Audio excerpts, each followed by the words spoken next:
আসসালামু আলাইকুম ওরহমতুল্লাহি ওয়া বারাকাতুহু। আজকে শনিবার সম্বন্ধে যত কম আলোচনা করা যায় ততই ভালো। তার কারণ আমরা অনেকেই জানি যে শনিবার সম্বন্ধে আমরা একটা কুধারণা পোষণ করে রেখেছি যে শনিবার মানে হয়তো খারাপ দিন, বা শনিবার মানে কাজ কাম করলে সেটা হয়তো শুভতে পরিণত হয় না। তো আল্লাহ তাবারাকা ওয়া তাআলার দিন সবই সমান। তো সেই সুবাদে শনিবারে আল্লাহর অনেক আমল আছে, যে আমলগুলো করলে আমরা অনেক পুণ্যের অধিকারী হব।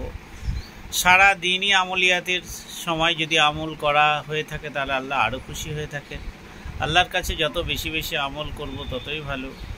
সুবহান আল্লাহি ওয়া বিহামদিহি সুবহান আল্লাহিল আজিম, এর যতবারই পড়ব ততবারই আল্লাহর কাছে অনেক পুণ্যের অধিকারী হব। তো সেই সুবাদে শনিবারে আল্লাহ তাবারাকা ওয়া তাআলা মাটি সৃষ্টি করেছেন, আমরা আগেও জেনেছি বা জানি। তো এই মাটির ভিতর থেকে আমরা কত কি পেয়ে থাকি সেই সম্বন্ধে একটা কথা আলোচনা না করলে নয়। মাটির ভিতর থেকে আমরা সমস্ত প্রকার খাদ্য দ্রব্যাদি পেয়ে থাকি।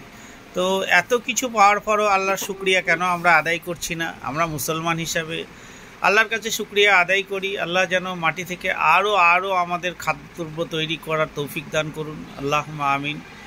এই বলে সংক্ষিপ্ত শেষ করলাম। আসসালামু আলাইকুম।